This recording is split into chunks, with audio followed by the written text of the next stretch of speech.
Welcome to the Property Mindset Podcast, where we dive deep into the journeys of successful individuals in the real estate industry. Our guests share personal experiences and valuable insights, providing practical tips and tools for your own real estate journey. Whether you're an inspiring investor, a seasoned professional, or simply someone who loves real estate, this podcast is for you. So join us on an engaging and informative conversation with some of the brightest minds in the real estate industry. Welcome back to the Property Mindset Podcast with me, Phil Gadd.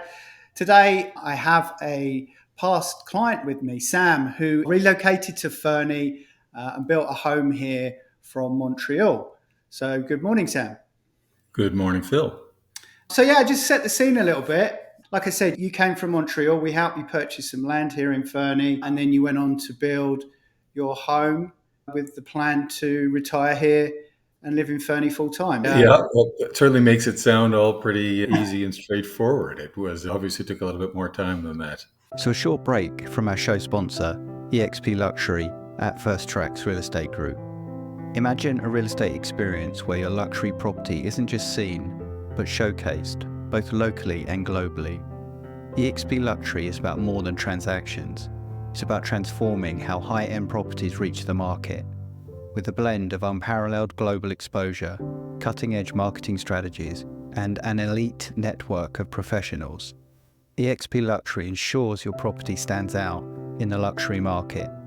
Phil Gadd and the First Tracks Real Estate Group leverage this platform to elevate your listings, ensuring it reaches its full potential. Welcome to the new standard in luxury real estate. Yeah, sure. So what was it initially that attracted you to Fernie? It was really a COVID-inspired decision. Montreal went on full lockdown. It was a little bit harder than life in Fernie was at that time, I think. Yeah. But it allowed time for my wife and I to talk about what the future looked like. And at that time, we thought we would be working longer, more years, and that retirement would involve a lot of travel. And part of that would be a month skiing somewhere one winter. Skiing was certainly going to be part of our retirement plan. COVID inspired a quicker decision to get after the next phase of life and to move to a ski town and experience that lifestyle full time. And Fernie was on a short lift. Whistler seemed too big, too crowded. We were looking at Fernie, Revelstoke, Nelson, Rosslyn, those types of places. And Fernie just checked the boxes on being easier to get to for our kids or friends that would come out and visit. Easier for us to get to an airport. Calgary, a 3-hour drive and an easy pass. Ski Hill's very close to town. So we didn't have a long list, but it checked off all the boxes on the short list. Because I remember when we first started chatting, you started looking at single family homes, and then you changed direction a little bit and you ended up purchasing some land and then building a new home. We weren't the only people inspired in COVID to move to a smaller town, obviously. Yeah. I found you on an online search. Yeah. You took us through the 3 homes that were for sale at the time in Fernie. Or Yeah. It was a very small number. I don't remember exactly what it was, but less than a handful. And really none of those fit the bill of what we were looking for.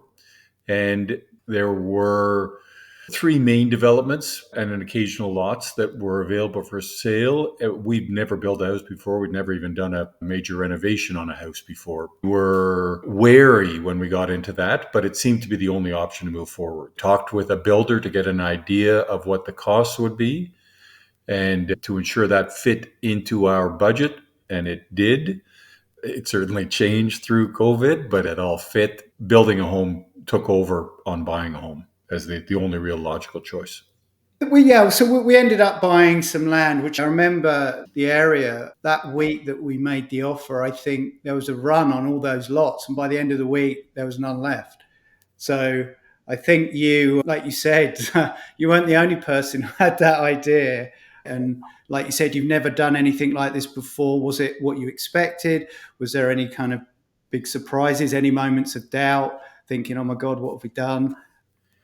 Yeah, there's lots of builders in Fernie, and certainly there's a lot of beautiful homes being built in Fernie. We had a number that needed to be respected when we were building. And we were introduced to a fixed cost builder in town, with the advantage being once you go through an exhaustive process at the beginning, then you lock in on the build, excluding excavation, a few other wild cards. Then the cost becomes known, and the cost was the cost when we were done. So there were no surprises on the build. But on the design side, time went through. We made a couple of changes. That was all during COVID when prices were spiraling. So certainly the price to build was a little bit higher than what the estimate was when we started. And that was due to, there was a fire in Texas that it impacted paint, and there was ships stuck in canals. There was all sorts of stuff that was going on. Certainly lumber and labor were big aspects of that. But it was a 8-month build compared to a 6-month build pre-COVID, but they were on time on the 8-month build. There was no real surprises. They were great. They provided a designer. We were still living in Montreal at the time. We could speak with the designer as required. We did a virtual tour when it was time to go through all of the electrical walkthrough. And in many ways, not being here was probably an advantage on building, because we didn't have to sweat over baseboards and light switch covers and the things that you can spend a lot of time on that really don't matter from our perspective. The end result was completely satisfying for you.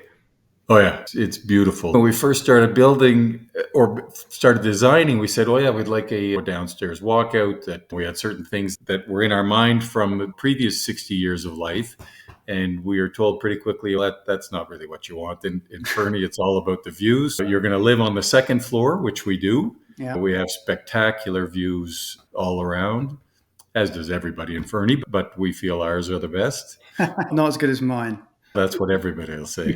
We built an oversized garage so that we had room for all the toys, because life in Fernie is about toys. So what do you find some of the benefits are now you're pretty entrenched in the local Fernie community? It's a combination of really active, which is great. And that, I'd say that there was I don't live with a lot of concerns, but retirement is a little bit scary. Not knowing what you're going to do, how you're going to spend your time. And my feeling was better to get at it young, when I'm still active and can get involved in things. And that's certainly been very easy to do in Fernie. We got involved at the ski hill, spend a day there as a mountain host, involved in the summer with a program called Cycling Without Ages that takes seniors out for a bike ride, which is fantastic. We're doing a lot more golf than I imagined.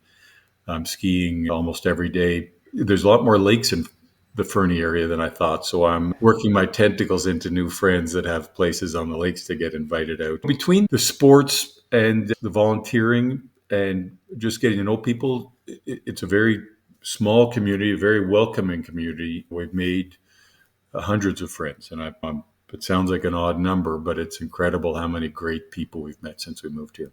It is a fantastic place. I spent the last 15 years here. My kids are grown up here, and it is. The community is a big part of Fernie, and I think that's why people will always still keep being attracted and relocating, migrating here for sure. If there was 3 things that really made this process super easy, and like you said, without very many challenges by the sounds of it, what would you say they would be? For us, because we were across the country, finding people that you could trust and that followed through was an important part. Whether we were lucky in finding you and the builder and the foreman on the build, the designer on the build, and the neighbor across the street that helped out as required to become good friends, were we lucky with all of those, or is that everybody's experience? Hard to know, but certainly we were very lucky in not having any snags on the people we were trusting to get us here. And the other thing is to go in full bore. No point dipping a toe in that. If your life is short, you may as well get on with it. And when you do, as much as I'd say we've met hundreds of new friends, which is great, but we've been here for 3 years. We should have met people, but still feels like we've met a ton of great people. I think to get involved, small towns run on volunteerism to a much larger extent than the anonymity you can have in a big city. And the other part is get used to being on your bike, not in your car, because nobody wants to meet for a car ride. That's very true. Sam, really appreciate your time. Thanks very much. And yeah, enjoy the Fernie life. Thanks, Phil. See you around.